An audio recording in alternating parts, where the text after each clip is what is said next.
Un programa de análisis jurídico y político sobre temas de interés nacional. ¡No negociable! Con Paola Martínez, Jorge de Lama e Isabel Soto. Aquí te brindamos información sin filtros ni compromisos, porque en No Negociable la verdad no está a la venta. Sabemos lo que te preocupa y lo analizamos desde un enfoque legal y también cristocéntrico. Sintonízanos todos los lunes y viernes a partir de las 5:30 de la tarde. Solo por Betel. ¡Te acompaña! Hola amigos, ¿cómo están? Muy buenas tardes, bienvenidos nuevamente a una edición más de su programa No Negociable. Como siempre, los lunes y viernes los acompañamos aquí en Betel Radio a partir de las 5:30 porque Betel te acompaña. Así que en esta oportunidad, como cada lunes y viernes, pero hoy especialmente lunes 18 de noviembre, vamos a abordar un tema de interés nacional, como siempre, interesante para el ciudadano de a pie, para aquellos sobre todo que quieren defender sus legítimos derechos, pero que también deben entender que hay límites. Para eso vamos a estar hablando el día de hoy de este tema, pero antes de anunciarlo quiero saludar a mi partner, como siempre, mi amigo, mi colega y hermano Jorge de Lama. Hola hermana, ¿cómo estás? Hola a todos, estimados amigos de Betel Radio. Buenas tardes, bienvenidos nuevamente a una nueva edición de No Negociable, tu programa de análisis jurídico y político sobre temas de interés nacional desde una postura cristocéntrica, siempre que se pueda, ¿no? Hoy estamos desde la cabina de Betel Radio en la frecuencia 100.1 FM y 660 AM transmitiendo las 24 horas porque Betel te acompaña. Así es amigos, y como lo habíamos anunciado, tenemos el día de hoy un interesante tema que se enmarca dentro de lo que es el derecho a protestar o a reclamar si tenemos justo derecho y cuáles son los límites de esto. Así que sin más anunciamos el tema del día, el derecho a la protesta. ¿Cuáles son sus límites? Y a continuación vamos a presentar ya a nuestro invitado de la tarde. Él es el doctor Sergio Tapia, es un reconocido abogado, ha litigado incluso en la Corte Interamericana de Derechos Humanos, conoce ampliamente los temas constitucionales de derechos humanos, está más que calificado para hablar del tema de hoy. Así que, doctor Sergio Tapia, muy buenas tardes y bienvenido a este espacio. Muy buenas tardes, estimados amigos, muy gratamente acá con ustedes en Betel y en este programa de ustedes. Sí, verdad, ¿no? Hemos caminado bastante con usted, querido amigo, en la lucha por la vida, la familia y los valores cristianos. Así es, el doctor Tapia es un conocido amigo de la causa por la vida, la familia, la patria, la libertad, y seguimos listando. Exactamente, y hemos aprendido nosotros mucho de él. Así Como es. dices, somos tributarios de muchas de las cosas que él nos ha enseñado, particularmente yo lo reconozco así. Y es interesante, ¿no? Porque de dónde nos conocimos y ahora dónde estamos, ¿no? Dios hace las cosas como a él le placen. Entonces, por favor, empecemos. Doctor, queremos que nos hable usted del derecho a la protesta. ¿Existe este derecho como tal en nuestra constitución política? ¿Cómo se define en la Constitución, en la legislación peruana, en los tratados internacionales, para que nuestros amigos lo puedan entender? Bueno, primero, el derecho a la protesta no existe expresamente en la Constitución peruana. Lo que dice la Constitución peruana es el derecho de reunión. Y si uno va al diccionario, la palabra reunión y protesta son dos verbos totalmente distintos. Reunir es volver a unir a unas personas que antes habían estado unidas y se reúnen, se vuelven a unir. O bien juntar, congregar. Y protestar, el propio diccionario lo dice en otra forma. Dice que es expresar oposición. Y como sinónimos da abuchear, pitear y patalear. Entonces, evidentemente, reunir no significa pataleo. Claro. No, son dos cosas distintas. Ahora, la Constitución, ¿qué dice? En el artículo 2, numeral 12, dice derecho a reunión pacífica y sin armas. En consecuencia, si hay protesta no pacífica, hay una sentencia de la Sala Penal del año 2023 que establece que, lamentablemente, toda protesta es vehemente, beligerante, es un desvalor, porque es imposición con daño. Eso dice la Sala Penal Suprema. Otra cosa dice los intérpretes caviares de esto. Si uno va a la Universidad Caviar, que es la Pontificia Universidad Ex Católica del Perú, leerá en sus revistas que para ellos el derecho de protesta, como no lo pueden sacar del 212, derecho de reunión, en eso son honestos. Lo que hay otros que la Defensoría del Pueblo lo saca ahí, dice derecho de protesta 212. No, de hecho, 212 es reunión, no es protesta. Convención Americana, artículo 15, también dice derecho de reunión, no protesta. Y lo da con mayores condiciones previas que la Constitución peruana. O sea, es un derecho humano bien restringido, el derecho de reunión para la Convención Americana. Mucho más restringido que lo que la Constitución dice, derecho de reunión sin armas y pacífico. La Convención Americana de Derechos Humanos le da 6 condicionamientos previos para reunirse. Bueno, en el caso de la sentencia del Tribunal Constitucional, interpreta desde el artículo 3 de la Constitución, en la línea caviar. Es una interpretación que está en una sentencia del Tribunal Constitucional del año 2018. ¿Ya? Cuando el Tribunal Constitucional estaba en manos de la famosa banda de los cuatro. Ya. Sí, ya sé cuál es. Entonces, simplemente se le decía banda de los cuatro, porque la banda de los cuatro era el apodo que los caviares, o los senderistas también, le pusieron al gobierno de China después de Mao Zedong, ¿no? Y por eso colgaban perros en las calles a inicios de los 80. Por la banda de los cuatro. Bueno, acá también hubo una banda de los cuatro que ocupó el Tribunal Constitucional. Así que no pueden molestarse de la adjetivación. La sentencia del Tribunal Constitucional del año 2018 decía lo siguiente, es interesante expresar sus propias palabras. El derecho a la protesta en calidad de atributo fundamental no enumerado. Ya. No está en la Constitución. O sea, no está en la Constitución. Es un invento de ellos. Son sinceros en aceptarlo. Y bueno, pero sin embargo en la misma sentencia ellos también dicen que en reunirse no es igual a protestar. Yeah. No confunden como otros, como la Confederación del Pueblo oficialmente lo confunde. Y dice, a pesar de todo lo que dicen, el derecho a protesta, como todos los derechos para ellos, no es absoluto, sino ni ilimitado. Para mí sí hay derechos absolutos, los derechos que corresponden a la sustancia, a lo esencial de la persona humana. Lo que hay que distinguir que la persona humana tiene cuestiones accidentales y cuestiones sustanciales. Y hay derechos absolutos y siempre que hay que observarlo universalmente, porque si no dejarían de ser derechos humanos, claro, si no son universales para toda persona, para todo lugar y para todo tiempo, que son los derechos que se refieren a la sustancia de la persona, a su ser racional, ¿Cómo cuáles para que nos entienda la audiencia? ¿Qué cosa es ¿cuál es la diferencia entre tú y yo? Que tú eres menor que yo, tiempo. Es un accidente. Sí. Pero los dos somos seres humanos. Altura, tú eres más alto que yo, pero los dos somos seres humanos. Y así, varias condiciones, ¿no? Son 9 accidentes según Aristóteles.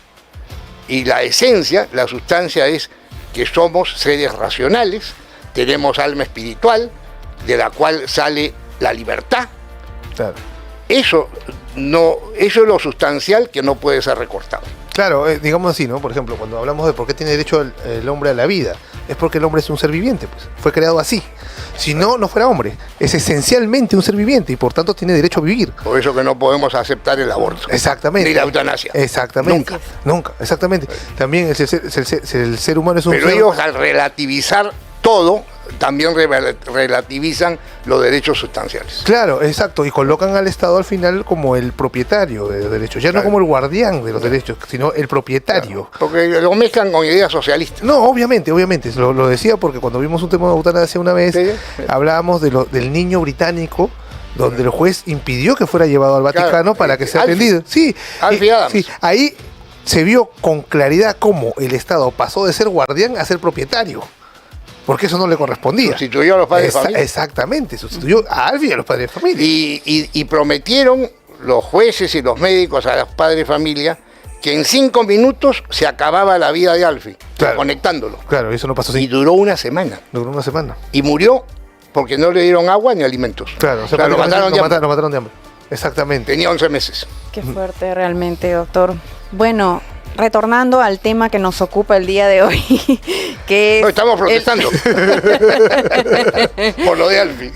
Muy interesante lo que ha dicho, doctor. Realmente hay derechos que son sustanciales y que son innegociables, como este programa, no negociables. Así es.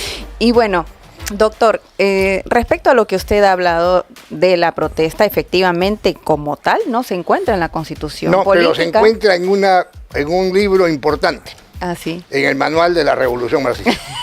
Interesante, amigos, por favor, tomen nota. En nuestra Constitución política, efectivamente, el artículo 2, el numeral 12, habla pues el derecho a reunirse pacíficamente, ¿no? Y que cuando vayan a las plazas o a lugares públicos tienen que tener un previo aviso, tienen que avisar a las autoridades, incluso la autoridad puede prohibir cierto tipo de eventos, ¿no? Y bueno, doctor, también comentarle qué curiosa la interpretación semántica que se le ha dado a la palabra protesta, que puede incluir una pataleta, ¿no? Porque realmente uno puede reclamar sus derechos por las vías correspondientes y no necesariamente Claro. pues alterar el orden público. Creo que un episodio terrible que vivió el Perú fue cuando pasó esto pues de la presidencia efímera que tuvo el señor Merino de Lama. Lo recordamos claramente, en que bueno, hubo una convulsión social importante, muy fuerte, con incluso muertes, pero bueno, a lo que queremos llegar es que existe en todo caso esta libertad de reunirse, no es sin límites en la Constitución, no es sin límites, mucho menos como usted lo ha citado en la Convención Americana de Derechos Humanos. Entonces, y nos hemos visto envueltos en los últimos días en paros de transportistas, de comerciantes, porque tal vez el trasfondo del reclamo es legítimo. Están reclamando haber sido extorsionados, no poder abrir sus negocios por la delincuencia extrema que están viviendo. Pero, doctor, ¿cómo se concilia esta parte de reclamar los derechos en calles y plazas con el derecho, por ejemplo, de un comerciante que quiere abrir su tienda o de un transportista que no quiere ser parte del paro? Y bueno, si es que sale, de repente le pinchan la llanta y se expone a esto. ¿Cómo conciliar ambos derechos en una sociedad democrática? Lo que hay que cuidar acá es una distinción importante por el tiempo en que vivimos. No podemos descuidar en el análisis social que hay un factor que no dominamos, que es el instrumento de la revolución comunista, que está presente en nuestro país como en otros, porque esto es vigente. Este instrumento establece que la violencia es la que da alumbramiento a la historia. Así es. Marx lo decía con otra palabra, la violencia es la partera de la historia, o sea, alumbra, da nacimiento. Para ellos no hay desarrollo histórico admisible si no hay un motor de violencia en las acciones. Y por eso la huelga, que es legítima, en manos de los marxistas se ilegitima, porque se hace huelga revolucionaria, política. Claro. Y el derecho a reunión y la protesta, en el sentido de pitear, o sea, el derecho a pitear, bueno, derecho a pitear no sé si hay, pero es natural que el hombre pitee. Claro, ¿no? también es sustancial, ¿no? No está el derecho, pero es así como es natural, no hay derecho a hablar. Todos hablamos. Claro. ¿No? ¿Hay derecho a pitear? Sí, hay derecho a pitear, pero es un derecho, digamos, consensuado, ¿no? No está en la Constitución. Pues, ¿no? Claro.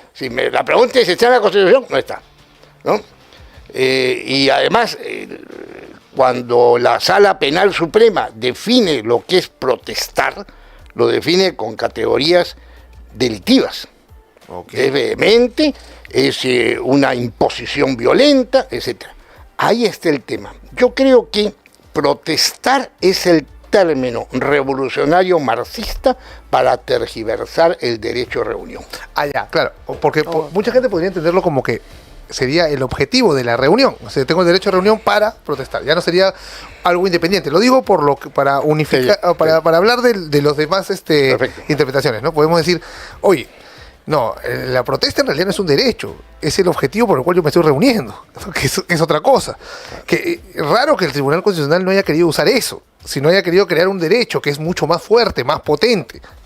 Ese es el tema, ¿no? Es el tema, ¿no? Porque me puedo reunir para... Pero es que nosotros, el verbo principal es reunir. Así es. El verbo secundario es ¿para qué me reúno? Exactamente, el objetivo. Nos podemos reunir el propósito. para estar en silencio. Exacto, para no decir nada. Para... Meditamos, pues. Exacto, para, ¿no? orar, para rezar, para orar, para juntarnos. Pero además en silencio. Para, claro, sí. No tienes que patalear por reunirte. Exactamente. ¿no? Ahora, te puedes reunir para leer un libro. También, Te puedes reunir para escuchar música. infinidad de cosas. Te puedes reunir para comer y dialogar. Así es. Pero reunirte para protestar, también sí. Sí, ese es el Entonces, tema. ¿cuál es el derecho? ¿El de reunión o el de protesta? Para mí el de reunión. El de reunión. El de está reunión, claro. exactamente. Y el Sí. fin, ahí está la calificación. Porque también nos podemos reunir para robar. Sí, ¿No? claro. Y ese es el punto que observo, que quieren pasar a otro nivel un simple hecho de la realidad cotidiana. ¿Cierto? O sea, porque cuando, por ejemplo, en la Junta de Vecinos nos reunimos para ir a protestar del presidente no sé, pues del condominio, algo, es simplemente eso, es un hecho. Ellos lo colocan en una categoría de derecho, que para el entendimiento del Tribunal Constitucional termina siendo principio. Es decir, estamos elevando hechos concretos, naturales, que no tienen la mayor importancia. Claro. Y te voy a decir cuál es digamos, el argumento para torcer eso. El argumento es el artículo 3 de la Constitución, donde cuando se terminan el primer derecho fundamental que está en la Constitución, primer artículo. El segundo derecho, los segundos derechos fundamentales son Un montón. 24 numerales. Y el tercer artículo de ese primer capítulo dice, y los demás derechos que se garantizan en la Constitución. O sea, en otros artículos de la Constitución puede Hay haber derechos, sí, otros sí, derechos. hay otros derechos, sí. Pero Sí. en ningún artículo de la Constitución, además de esos dos, Claro. está el derecho de la protesta. De acuerdo. Entonces por ahí no va.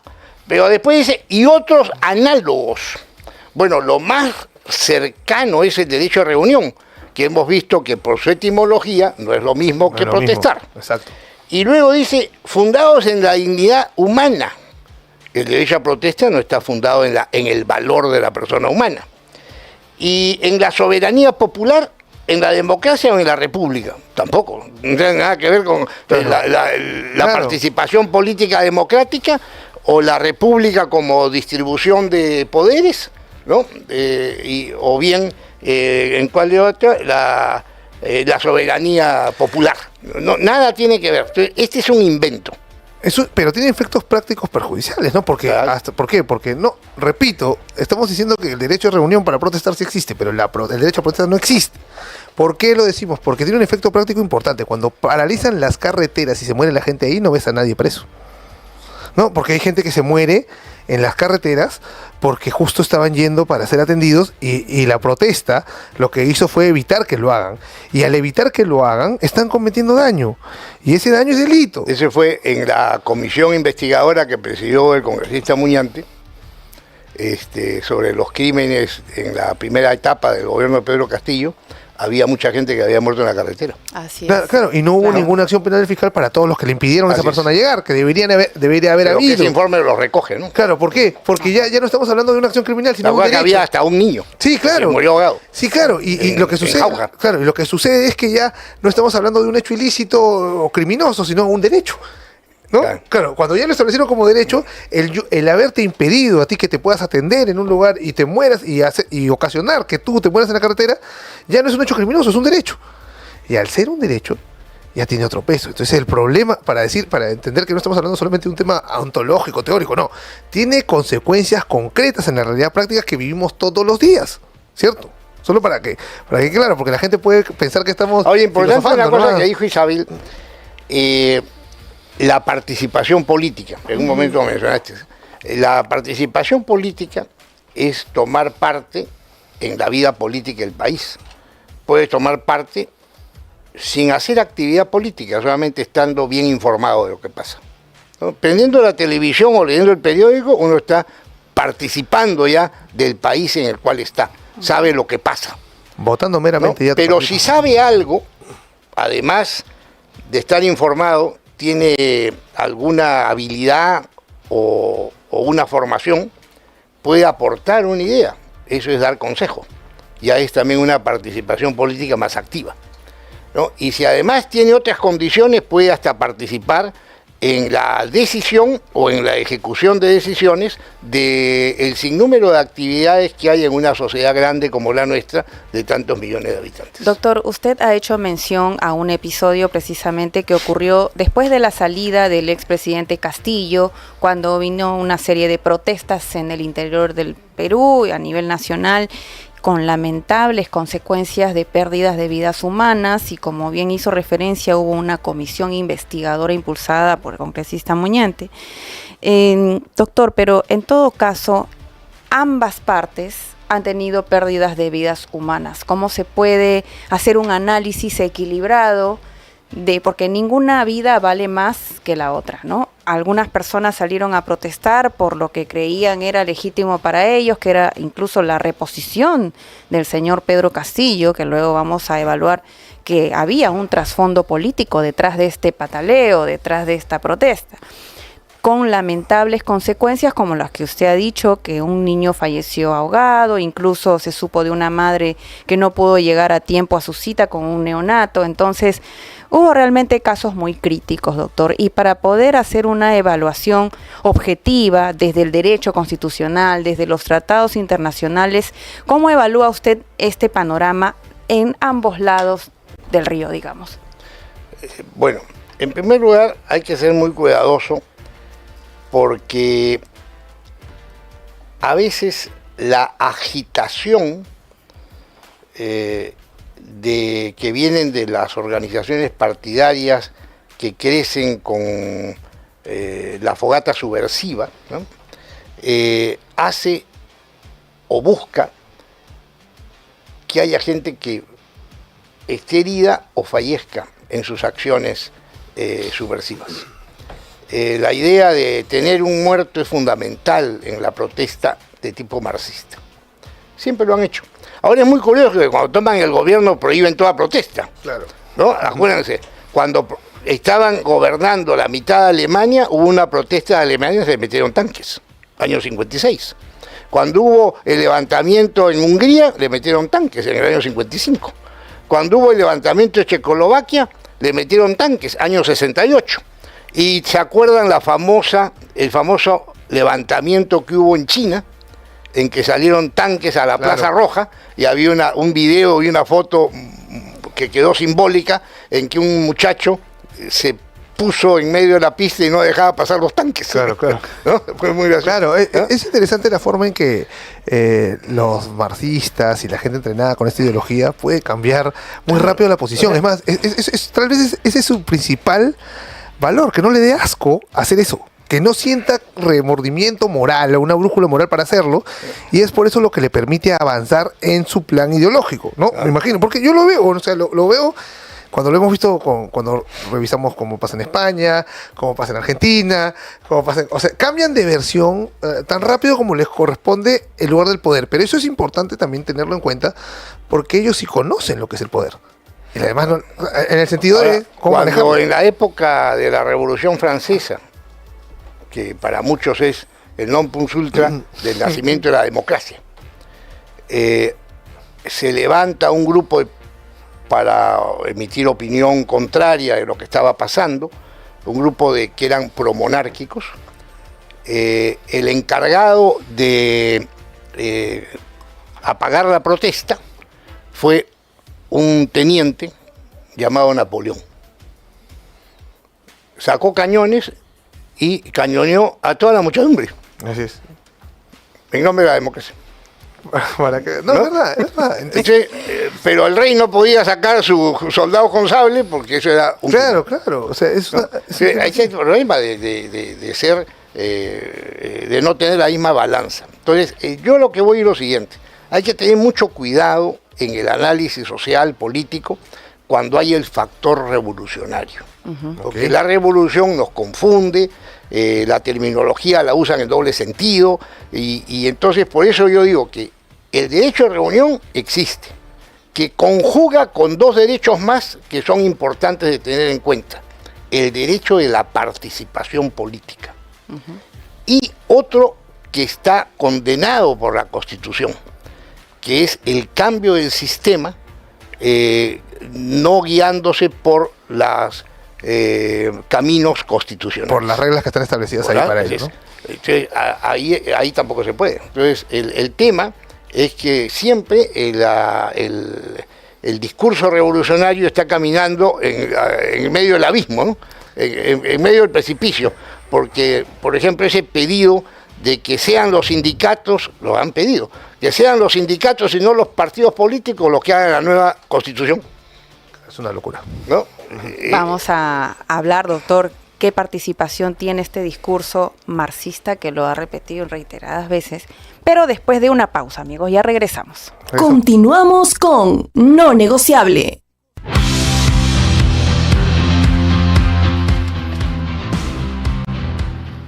Regresamos, amigos, después de esta breve pausa con el tema que estamos tratando el día de hoy, el derecho a la protesta, que ya hemos estado conversando con nuestro invitado, el doctor Sergio Tapia, reconocido constitucionalista y abogado.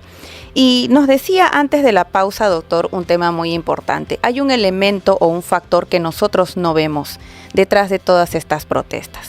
Ya tenemos claro que tal como suena, derecho a la protesta no existe en la Constitución, lo que hay es la libertad de poder reunirse pacíficamente, sin armas, y bueno, hacer reuniones en plazas públicas cuando no hay un impedimento, hay una previa autorización, etcétera, doctor. Pero ese factor que no conocemos, que es el trasfondo de muchas marchas, por ejemplo, lo vemos ahora en el paro de transportistas.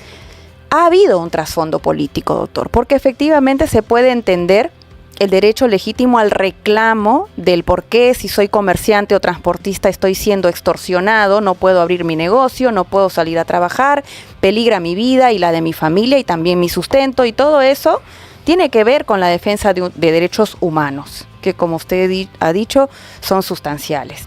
Sin embargo, hay cosas que nosotros no vemos. Tras bambalinas también hay acuerdos políticos y hay personajes que buscan salir a palestras instrumentalizando estas protestas.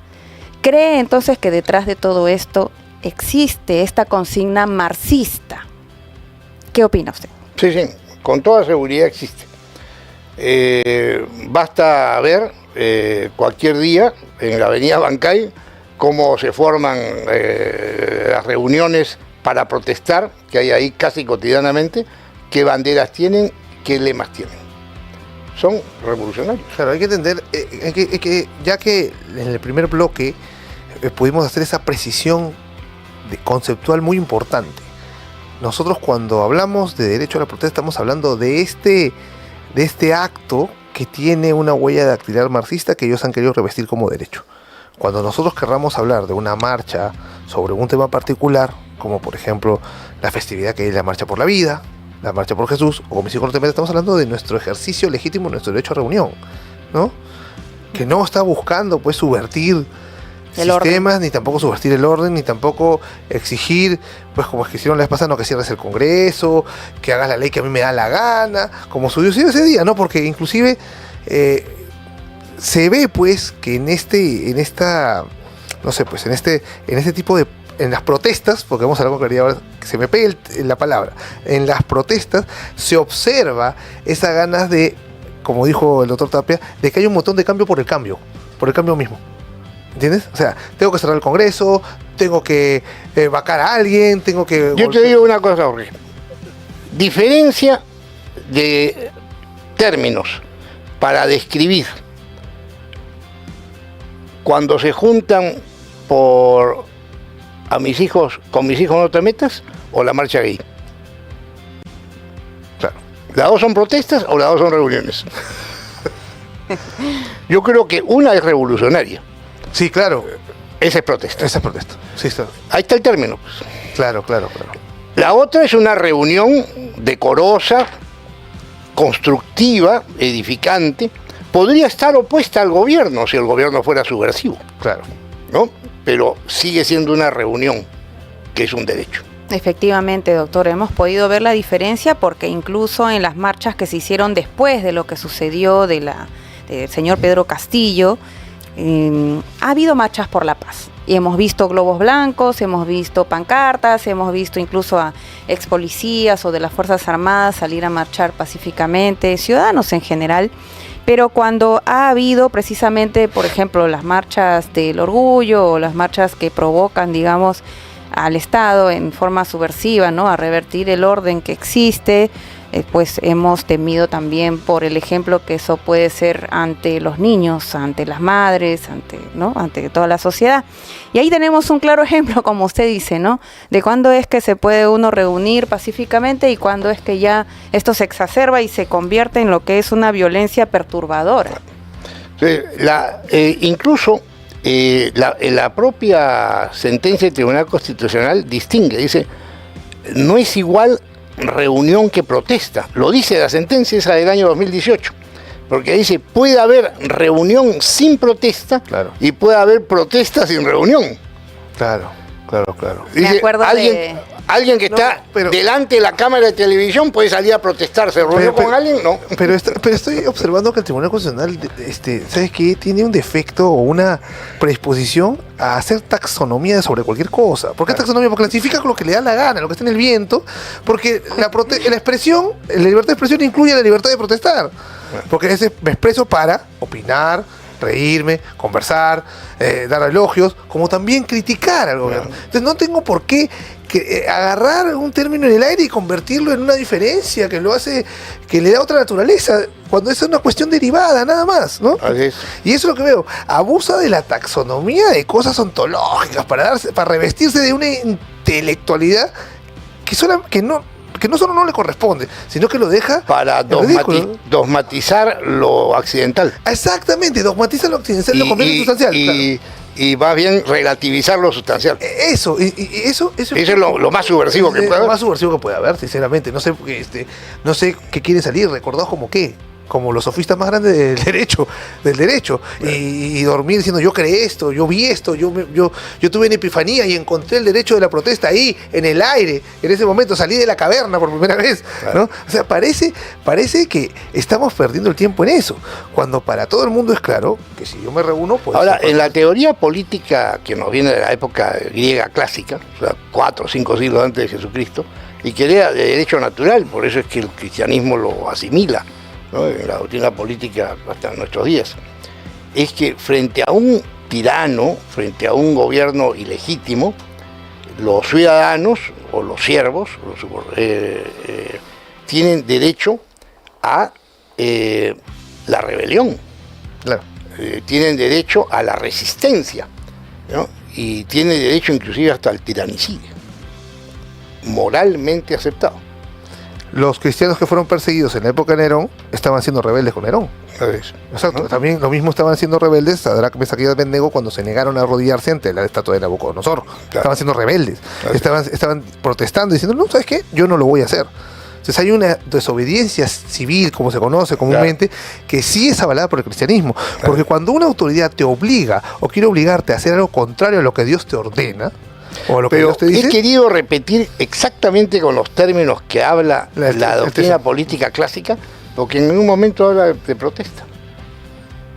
Claro. Habla de rebelión y hasta de tiranicidio, o sea, de matar al tirano, como acciones morales.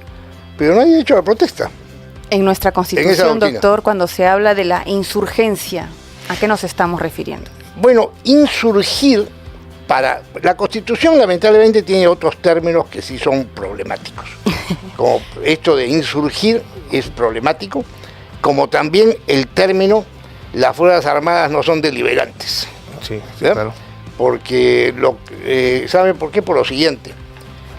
Deliberante es la junta o corporación que adopta sus decisiones mediante votación.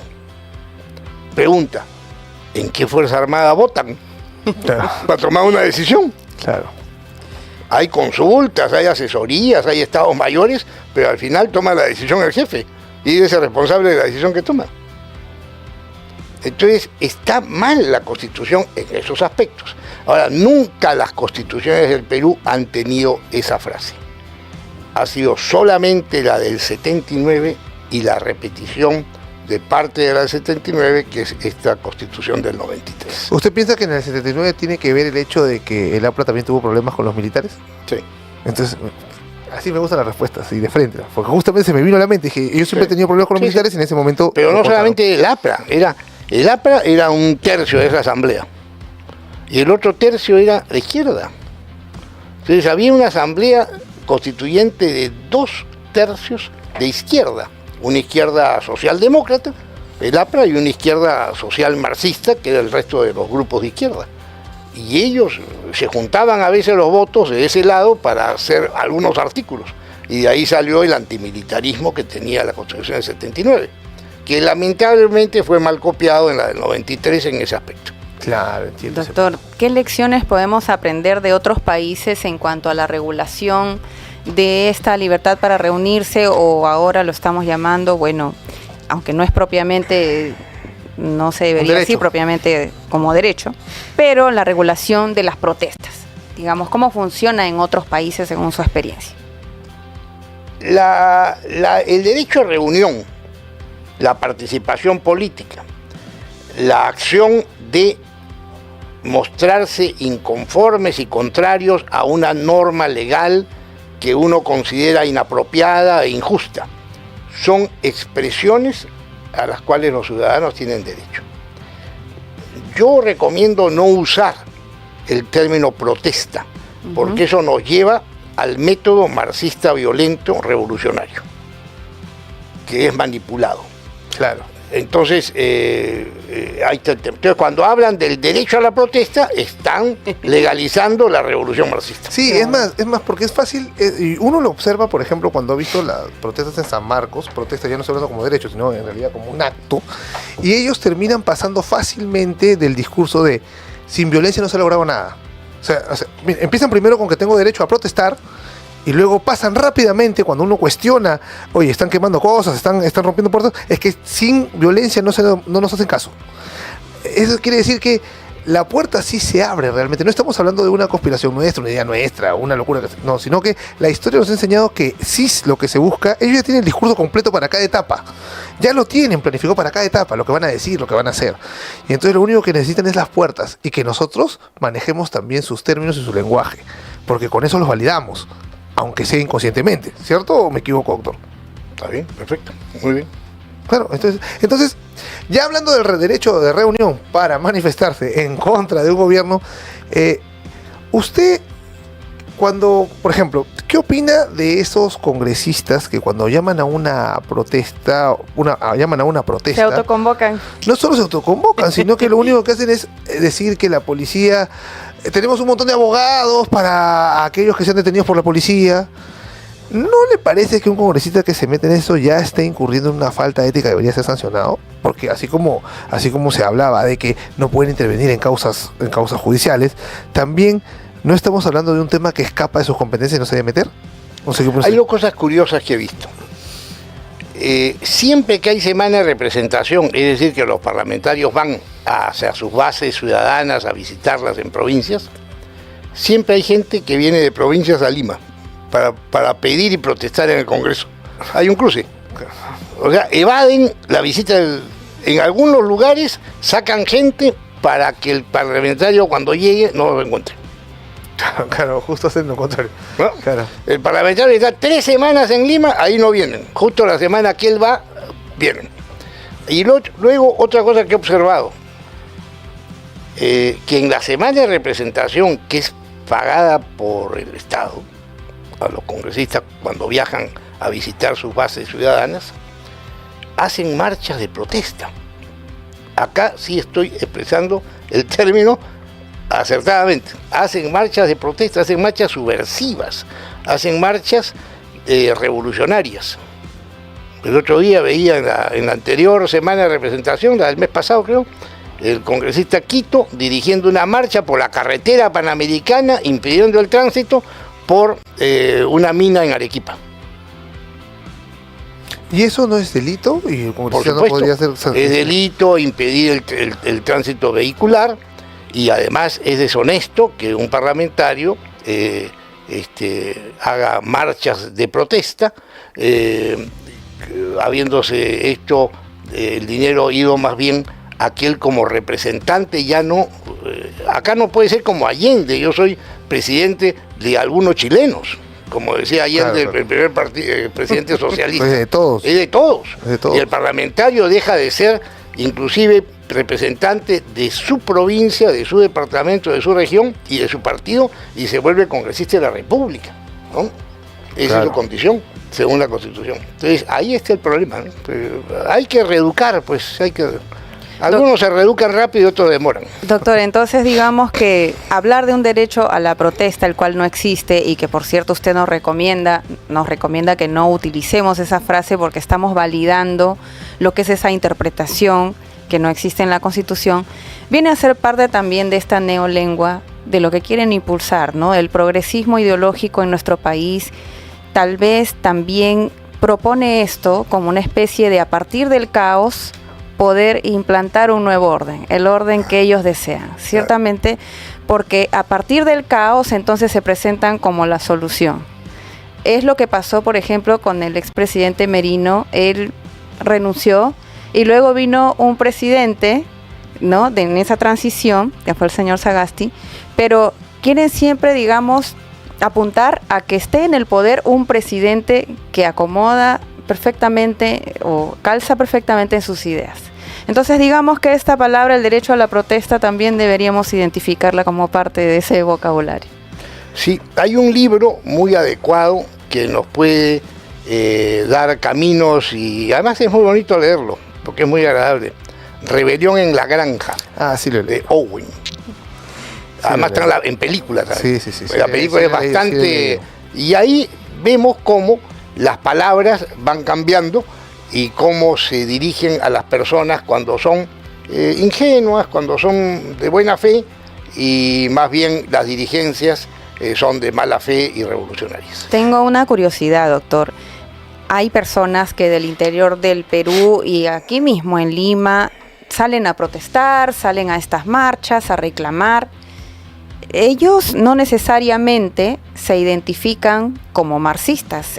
Muchos de ellos no conocen lo que es la ideología marxista, ni siquiera conocen la diferencia entre izquierda, derecha o ser de centro. Sin embargo, están participando de alguna forma de esta consigna. ¿Cómo se puede explicar eso, doctor? Igual que los liberales, que no son liberales ilustrados y son muy buenos liberales. Sí. O sea, acá hay marxistas recontra bien ideologizados, pero no culturizados en marxismo.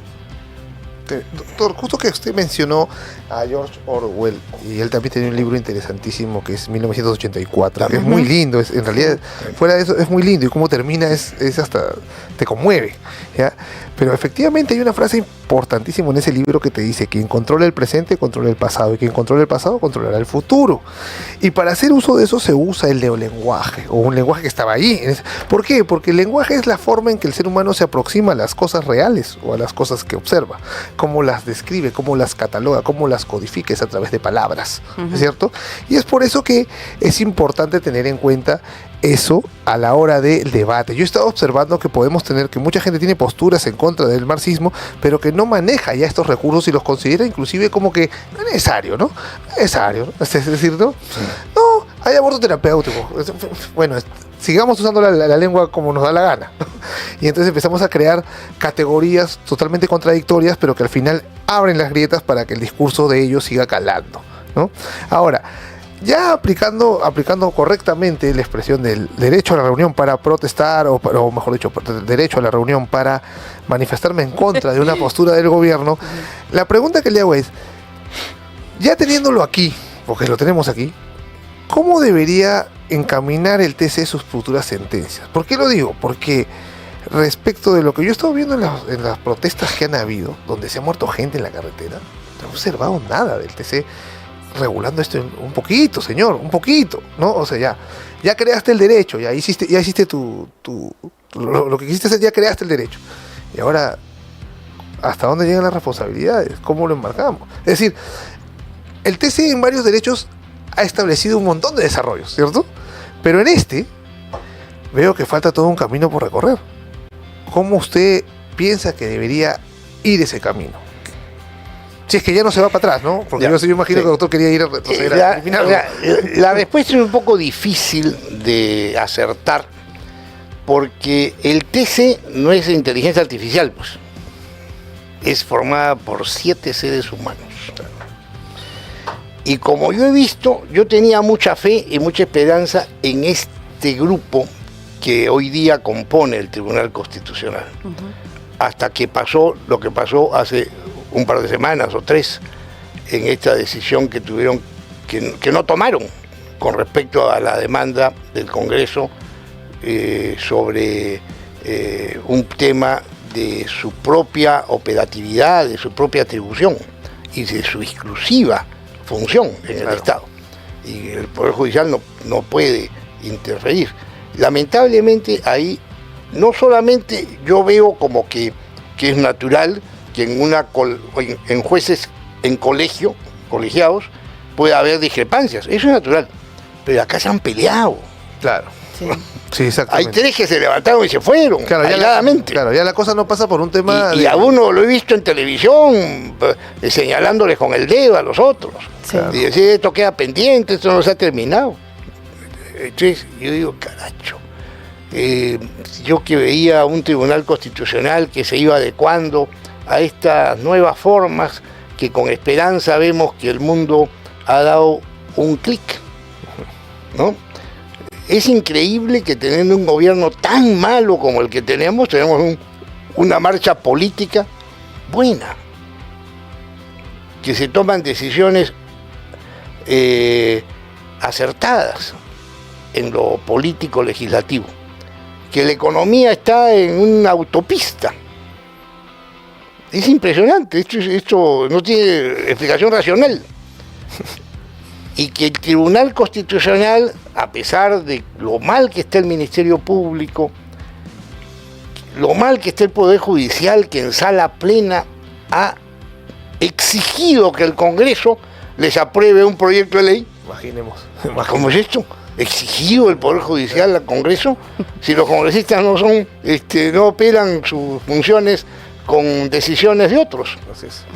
No están sometidos a mandato imperativo de nadie. Entonces, ante esta cuestión, yo veía el Tribunal Constitucional como una isla que se levantaba, ¿no? Veo que la Defensoría del Pueblo también se está levantando con gente interesante que hay ahí ahora. Luego el Tribunal Constitucional la verdad que me ha apesumbrado mucho lo que he visto. Pero, ¿cuál sería la respuesta ideal? Yo creo que el Tribunal Constitucional no debe copiar el camino de la Corte Interamericana. ¿Qué camino ha tomado la Corte Interamericana? Ha inventado cosas que no están en su estatuto, en la Convención Americana. Ok. Crea derecho homosexual, derecho al matrimonio homosexual, derecho al aborto, eso no está en la Convención Americana. Si la Convención Americana dice que el derecho a la vida es de la concepción y tienen una interpretación en el Tribunal de la Corte Interamericana que dice que no, todo lo contrario, que es a partir de la anidación. O sea, ya le cambiaron la palabra y el concepto, claro, a la vida humana. Entonces, eso no debería ser el camino del Tribunal Constitucional peruano con respecto al texto constitucional. Acá el Tribunal Constitucional no está para inventar un contratexto constitucional, sino para interpretar la Constitución. Ok. Excelente, doctor. Y esa interpretación constitucional tiene que estar al servicio de algo, que esté al servicio de la República, es decir, de la separación correcta de los poderes. Así es, tal como lo establece nuestra Constitución. Bueno, doctor, nos ha quedado corto el tiempo. Muchas gracias, doctor Muy Sergio aleccionado, Tapia. doctor. Y Un gusto esperamos tenerlo aquí. contar nuevamente con usted. Amigos, eso ha sido todo por hoy en Nos su vamos. programa No negociable. Nos vemos. Sintonízanos todos los lunes y viernes a partir de las 5:30 de la tarde. Solo por Betel. Te acompaña.